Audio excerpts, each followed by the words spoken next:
Good evening. Last class में तो हमने हीट कंडक्शन में सीरीज कॉम्बिनेशन पढ़ा था, जहां पे हमारे पास दो रॉड्स थी। अब 3 रॉड्स भी हो सकती हैं। उसमें हमने जंक्शन टेम्परेचर निकालना सीखा था। तो सपोज हमारे पास एक रॉड है, एक और रॉड इसके साथ कनेक्टेड है। फाइन। ये हमारे पास जंक्शन टेम्परेचर T, इधर हम कह लेते हैं T हाई, इधर हम कह लेते हैं T लो। और अगर आपने इन रॉड्स को इंसुलेट कर दिया, इस तरह से आपने इंसुलेशन दे दिया, तो आपकी जो हीट का ट्रांसफर है वो हाई टेम्परेचर से लो टेम्परेचर की ओर होगा। फाइन।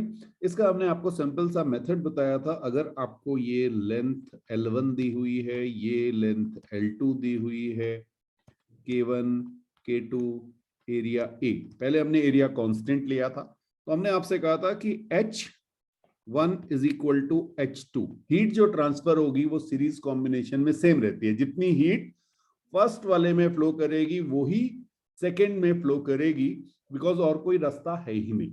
ठीक है, तो आप यहां पे कहेंगे dq बाय dt, रॉड 1 से जो जा रहा है that is equal to dq by dt rod 2। आप किसी तरह से लिख सकते हैं, आप चाहे तो h लिख लीजिए, आप चाहे तो dq बाय dt लिख लीजिए।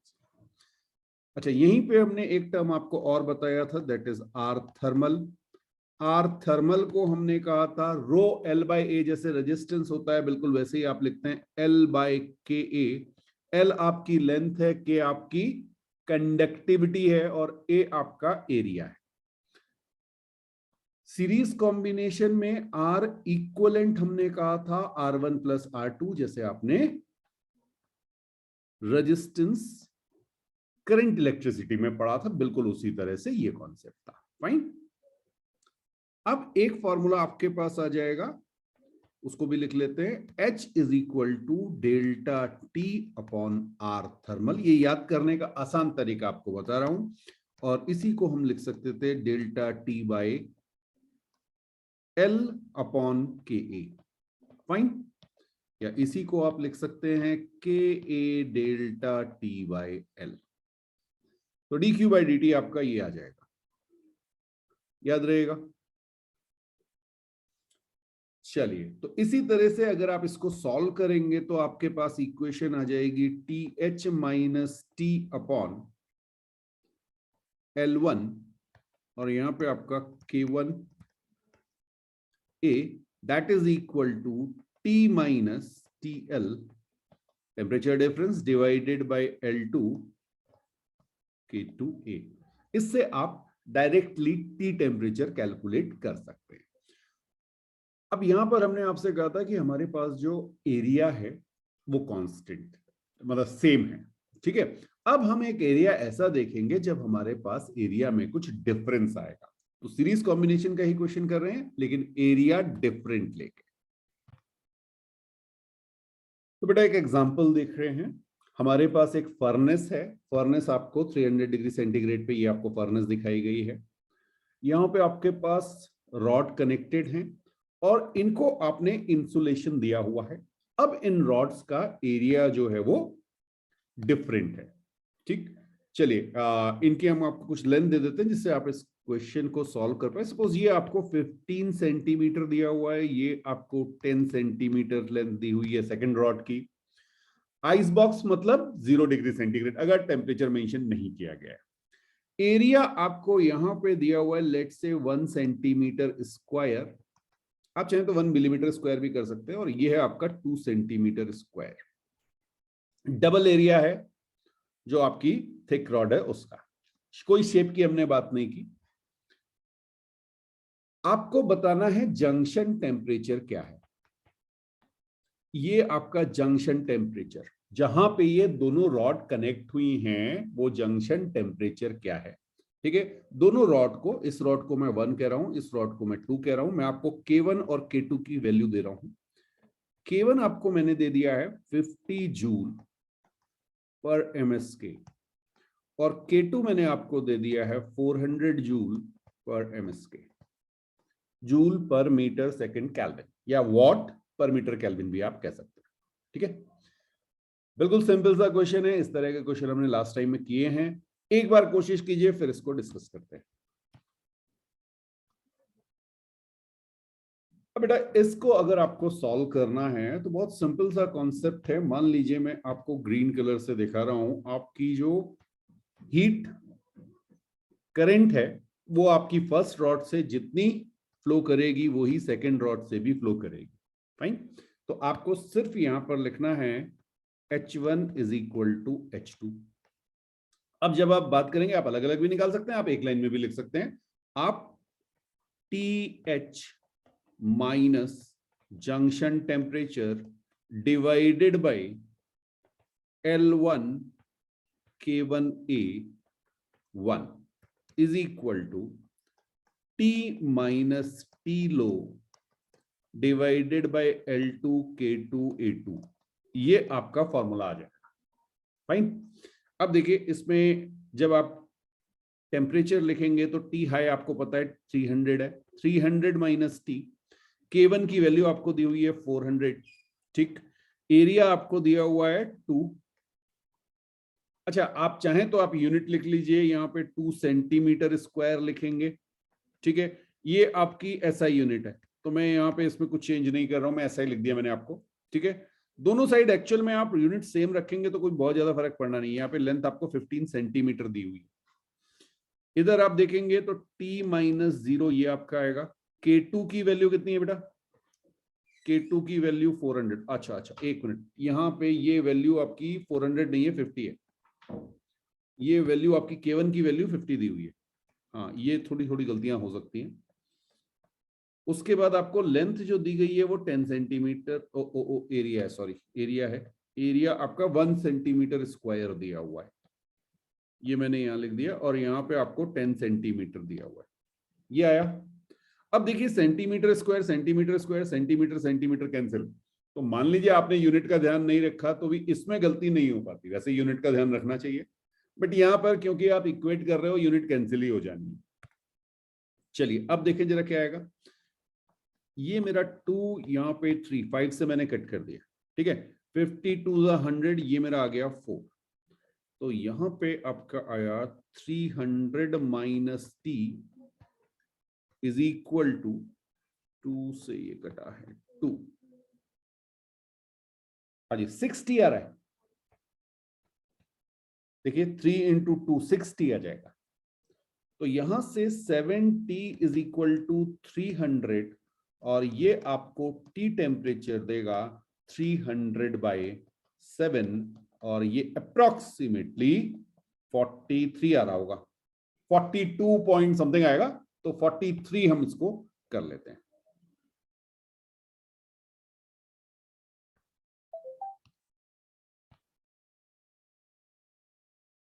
सो नेक्स्ट हेडिंग डाल लीजिएगा बेटा, पैरेलल कॉम्बिनेशन। अब सपोज आपके पास एक फर्नेस आपको यहाँ पे हमने दिखा दिए, इसको हम कह रहे हैं TH, T हाई है, और एक फर्नेस इधर ले लेते हैं, या कोई आइस बॉक्स हम ले लेते हैं, ये हमारे पास हो गया TL टेम्परेचर, T हाई और T लो। क्लियर है? अब इस पे हम अपनी रॉड रखेंगे, ये हमारे पास रॉड रही, एक रॉड ये आई, और एक रॉड हमने थोड़ी डिफरेंट ले ली, इसमें एरिया आप चेंज भी कर सकते हैं, ये इस तरह से आ गई। अरे ये रॉड कैसी बन गई? ओके ठीक है, चलिए मैं इसको कुछ कलर कर देता हूं जिससे आपको ये इंसुलेशन समझ में आए। ये हमने इसे इंसुलेट कर दिया बेटा। इंसुलेट करने का पर्पस ये है कि आपकी जो भी हीट होगी वो सब यस T हाई से T लो की ओर जाएगी, सराउंडिंग में कोई भी हीट एनर्जी का लॉस नहीं होगा। अब आपकी हीट कहां से कहां फ्लो करेगी समझिएगा। एक हमारे पास ये रॉड 1 है, एक हमारे पास रॉड 2 है, तो एक हीट फ्लो करेगी रॉड 1 से और एक हीट फ्लो करेगी रॉड 2 से, इसको हम कह देते हैं H1 और H2। बिल्कुल वैसे ही जैसे आप करंट के लिए करते थे, और यहां पे आप लिखेंगे H total is equal to H1 plus H2। बात समझ में आई? अच्छा, आप चाहें तो R इक्वलेंट भी कैलकुलेट कर सकते हैं, फॉर्मूला वही था आपके पास, 1 by R equivalent is equal to 1 by R1 plus 1 by R2, क्योंकि पैरेलल कॉम्बिनेशन है तो ये आपका आ जाएगा। यहां पर आपके R1 की वैल्यू वही रहेगी बेटा, L1/K1A 1, और R2 की वैल्यू होगी L2/K2A 2। ठीक है, अब एरिया सेम दिया होगा तो सेम ले लेंगे, अलग दिया होगा तो अलग ले लेंगे, इससे कोई फर्क नहीं पड़ना है, मेथड बिल्कुल सेम रहा। यहां पर जंक्शन टेम्परेचर नाम की कोई चीज नहीं होगी, जंक्शन टेम्परेचर हमेशा सीरीज कॉम्बिनेशन में ही आएगा। फाइन। तो अब आपसे टोटल हीट पूछा जा सकता है, आपसे heat flowing through first rod पूछा जा सकता है, heat flowing through second rod पूछा जा सकता है। तो एक एग्जांपल इस पे करते हैं और सारी चीजें जो हैं वो क्लियर हो जाएंगी। अब बेटा एक क्वेश्चन आपको दिया हुआ है जिसमें आपके पास एक 100 डिग्री सेंटीग्रेड पे हाई टेम्परेचर है और 20 डिग्री सेंटीग्रेड लो टेम्परेचर है। आपको दो रॉड्स दी गई हैं, उसकी आपको कंडक्टिविटी K1 K2 दी गई है, एरिया A1 A2 दोनों का सेम 10 सेंटीमीटर स्क्वायर, दोनों की लेंथ भी 5 सेंटीमीटर आपको गिवन है। आपको बताना है calculate total thermal current and ratio of thermal current of rod 1 and rod 2। Fine. तो अब सबसे पहले क्योंकि हमें हीट निकालनी है तो पहले हम H1 कैलकुलेट कर लेते हैं। H1 क्या है? H1 है जो हीट 100 डिग्री सेंटीग्रेड से 20 डिग्री सेंटीग्रेड पे जा रही है थ्रू रॉड 1। ओके, रॉड 1 में आपको दिखा दूं, ये वाली रही रॉड 1।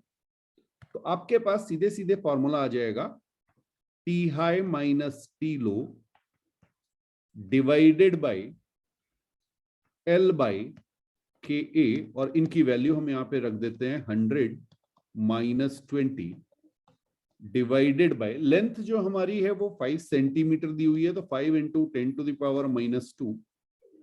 क्लियर। के हमें दिया हुआ है, K1 दिया है 400। ओके, यहाँ पे 400 ले लेते हैं, और एरिया हमें दिया हुआ है 10 सेंटीमीटर स्क्वायर, तो इसको मीटर स्क्वायर में कन्वर्ट करेंगे तो 10 इंटू 10⁻⁻4 ये आना चाहिए। और जब आप इसको सॉल्व करेंगे तो देखें जरा, ये हमारा कैंसिल हो जाएगा, 10⁻⁻2 ये भी कैंसिल हो जाएंगे, 5 से ये 2 आ जाएगा।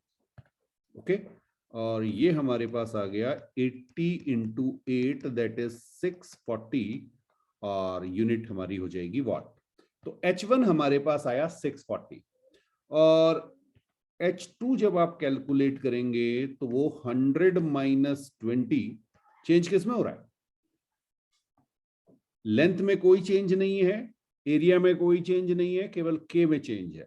ठीक है, अगर दिया भी होता तो आप वैल्यू रख के कर सकते थे, तो आप यहां पे लिखेंगे 5 into 10⁻⁻2 multiplied by 250 multiplied by 10 into 10⁻⁻4।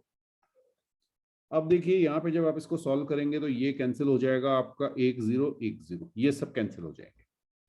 अब आपके पास 5 से ये गया 5 टाइम्स, ये आपका आ जाएगा 400 वॉट। आया 400 वॉट, ये आपका सॉल्व होके आ जाएगा। तो आपसे जो चीज पूछी गई थी H1/H2, आपने कहा 640/400 वॉट, वॉट कैंसिल, तो ये आपका 8:5। और H टोटल जो पूछा गया, क्योंकि पैरेलल कॉम्बिनेशन है, तो H1 प्लस H2 ये आपका आ जाएगा 1040 वॉट। इस तरह से आप इन क्वेश्चंस को इजीली सॉल्व कर सकते हैं। सो नेक्स्ट एग्जांपल में हमारे पास बेटा एक 3 रॉड्स हैं और इनसे हमने एक वाई बनाया हुआ है। एक हमारे पास कॉपर की रॉड है जिसकी लेंथ आपको 46 सेंटीमीटर दी गई है, ब्रास की रॉड है जिसकी लेंथ आपको 13 सेंटीमीटर दी गई है, और स्टील की रॉड है जिसकी लेंथ हमें 12 सेंटीमीटर दी गई है। एरिया सबका इक्वल है 4 सेंटीमीटर स्क्वायर, और के जो दिया हुआ है वो सीजीएस यूनिट में दिया हुआ है, कुछ मेंशन नहीं किया गया। आप कन्वर्ट कर सकते हैं, बिल्कुल आप लिख सकते हैं, बट उसकी जरूरत नहीं पड़ेगी। तो अभी हम उसे सीजीएस यूनिट ही लिख रहे हैं। तो के कॉपर आपका 0.92 सीजीएस यूनिट, के ब्रास आपका 0.26 सीजीएस यूनिट, और के स्टील आपका 0.12 सीजीएस यूनिट, ये दिया हुआ था। और आपसे पूछा गया जंक्शन टेम्परेचर क्या है। फाइन, कुछ और भी पूछा जा सकता है, बट अभी पहले जंक्शन टेम्परेचर निकालने की बात करते हैं। तो सबसे पहले काम, जो हमें नहीं पता उसे हम एज्यूम कर लेते हैं। तो जंक्शन टेम्परेचर को लेट से हमने T मान लिया।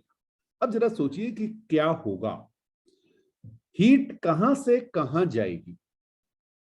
तो सबको पता है हीट हायर टेम्परेचर से लोअर टेम्परेचर की ओर जा रही है, तो 100 डिग्री सेंटीग्रेड से हीट चलना शुरू होगी और हीट इस तरह से, इसको हम कह लेते हैं एच कॉपर, ठीक है, हीट जो कॉपर रॉड में फ्लो कर रही है। अब आगे जाके मिला जंक्शन, इस जंक्शन में हीट डिवाइड हो जाएगी, एनर्जी जो है दो रस्तों पे जाएगी। तो एक आपके पास ब्रास की रॉड में जाएगी और एक आपके पास स्टील की रॉड में जाएगी। तो आप कह सकते हैं एच ब्रास और एच स्टील, दो हीट आपने यहां पे एज्यूम कर दी। बात समझ में आई? बस इसको अगर आपको ये पॉइंट समझ में आ गया, जैसे आप करंट में करते थे कि जहां पे भी जंक्शन होता था वहां पे जितनी करंट एक पॉइंट से आ रही होती थी बाकी दोनों में वो करंट डिवाइड हो जाती थी, I is equal to I1 plus I2। यहां पे आप कहेंगे H copper is equal to H brass plus H steel. ये बात समझ में आई? जंक्शन लॉ इसे कहा जाता है, किसी भी पॉइंट पर जितनी करंट आती है उतनी करंट बाहर निकल जाती है, जितने भी रास्ते उसके पास हैं। तो अगर एक जगह से आ रही है तो एक, दो जगह से आ रही है तो दो, फाइन। चलिए, तो अब क्या होगा, ये आपको मिल गया। आप H कॉपर निकाल लीजिए। हाँ बिल्कुल, H कॉपर कैसे निकलेगा जरा देख लेते हैं। H कॉपर हमारा आएगा 100 माइनस T, टेम्परेचर देखिए, जंक्शन, जंक्शन वाले को लिखिए, okay. L copper, length copper कितनी दी हुई थी, 46 सेंटीमीटर। तो देखिए कभी भी आपको इस तरह का डाउट हो तो आप यूनिट साथ में लिख लिया कीजिए, कभी गलती नहीं होगी, ठीक है। और K और A ऊपर डालना है, तो K आपने लिया 0.92 CGS, मैं खाली इतना लिख दे रहा हूं, और multiplied by 4 centimetre square, that is equal to brass rod पे। अब ब्रास रॉड के दोनों एंड्स का टेम्परेचर देखिए, एक T है एक 0 है, तो मैं यहां पे डायरेक्टली T लिख दूं, T माइनस 0 की जगह T लिख दे रहा हूं, ओके। T, चलिए पूरा लिख देते हैं, कोई बात नहीं, T minus 0 divided by length कितनी दी हुई है ब्रास की, 13 सेंटीमीटर, मल्टीप्लाइड बाय ब्रास के लिए 0.26 CGS यूनिट ये दिया हुआ है, और एरिया आपका 4 सेंटीमीटर स्क्वायर है। मैं एक एक स्टेप अगर पूरा पूरा भी आप लिखेंगे तब भी आपको कितना लिखना पड़ेगा ये दिखा रहा हूं। फिर आप लिखेंगे T minus 0 divided by length कितनी दी हुई बेटा स्टील की, ओके, स्टील की length 12 centimetre, okay okay 12 centimetre, और एरिया 4 सेंटीमीटर स्क्वायर, और के की वैल्यू CGS यूनिट में आपको दी गई है स्टील के लिए 0.12, 0.12, ठीक है जी। अब जरा ध्यान से देखना, ये CGS सब में कैंसिल हो गया, सेंटीमीटर सब में कैंसिल हो गया, और सेंटीमीटर स्क्वायर भी सब में कैंसिल हो गया। तो आपको कन्वर्ट करने की जरूरत नहीं है जब इस तरह की चीजें हो। अगर खाली H निकालना होता तो आपको बिल्कुल कन्वर्ट करना पड़ता, बट अगर आपको एडिशन या इक्वेट करना है तो फिर इसको आपको यूनिट की कन्वर्जन की रिक्वायरमेंट नहीं है, क्योंकि वो कैंसिल हो जानी है।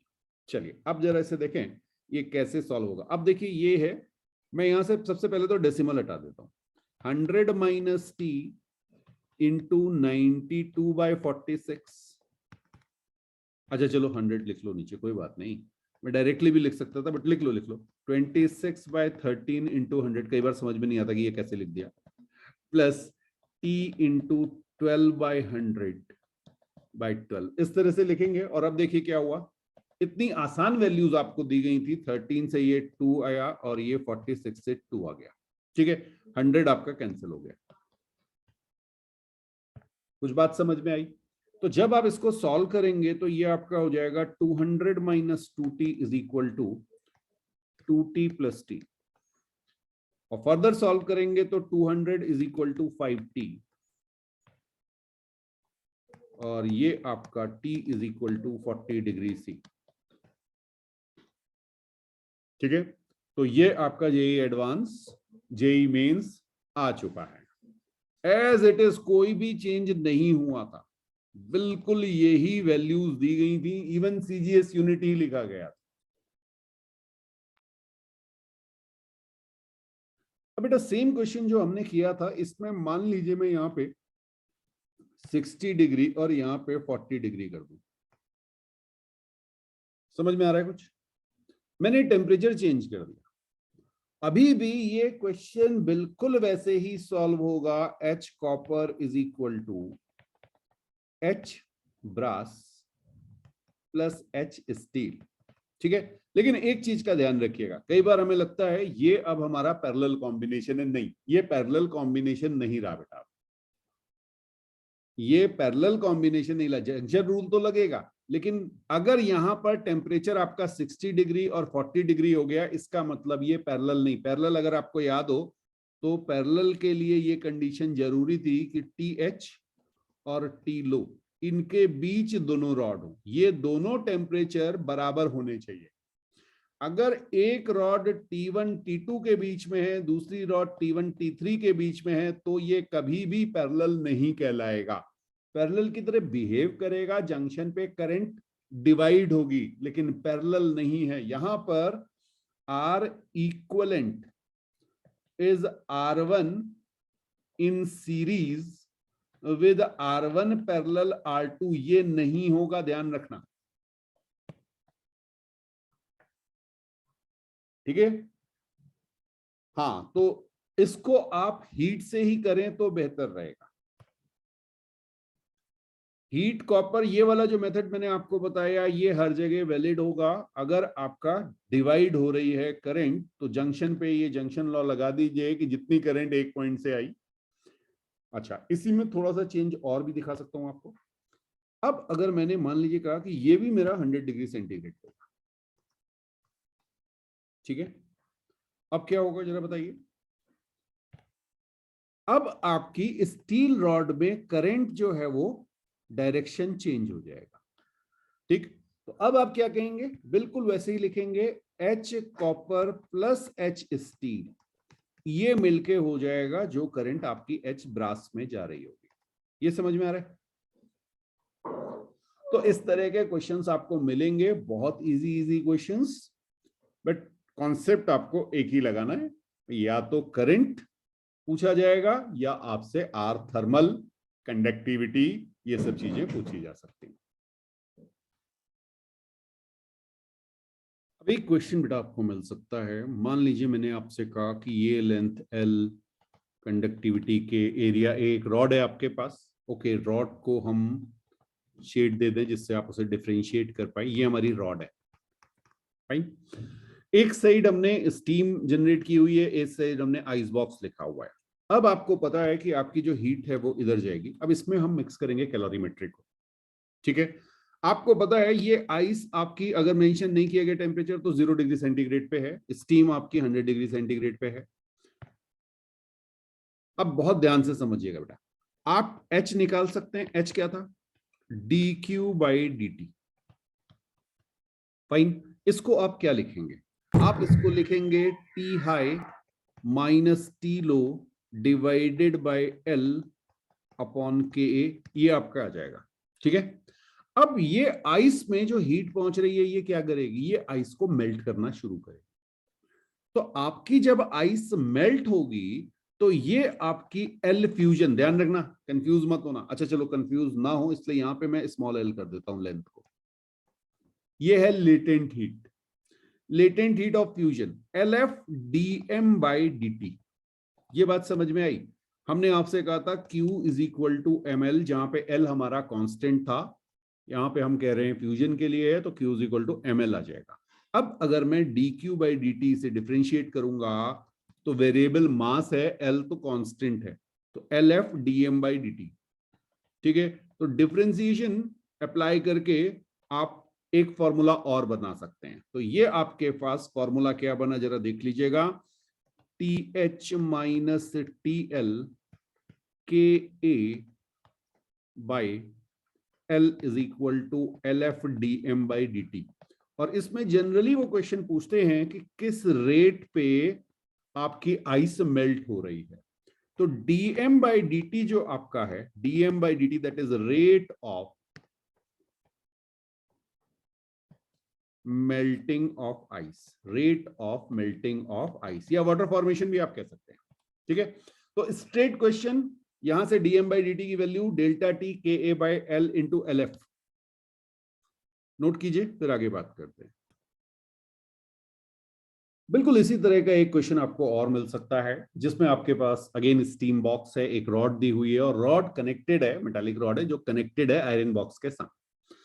किसी टाइम पर जब इसका टेम्परेचर T है तो आपको बताना है रेट ऑफ हीटिंग या रेट ऑफ इंक्रीजिंग टेम्परेचर, जो भी आपके रेट ऑफ हीटिंग, गर्म हो रहा होगा ना, हीट आपके पास आयरन बॉक्स में आ रही है, उसका टेम्परेचर T, यहां पे लिख देते हैं T less than 100 degree C. T less than 100 degree C, तो आपकी हीट जो ट्रांसफर होगी वो 100 से T की ओर होगी। जब ये आयरन बॉक्स पे जाएगी तो ये उसको टेम्परेचर को रेज करने लगेगी। फाइन। तो अब आपको बताना है, अच्छा यहाँ हीट लॉस वगैरह और कुछ आपको अज्यूम नहीं करना है, सीधा सीधा फॉर्मूला।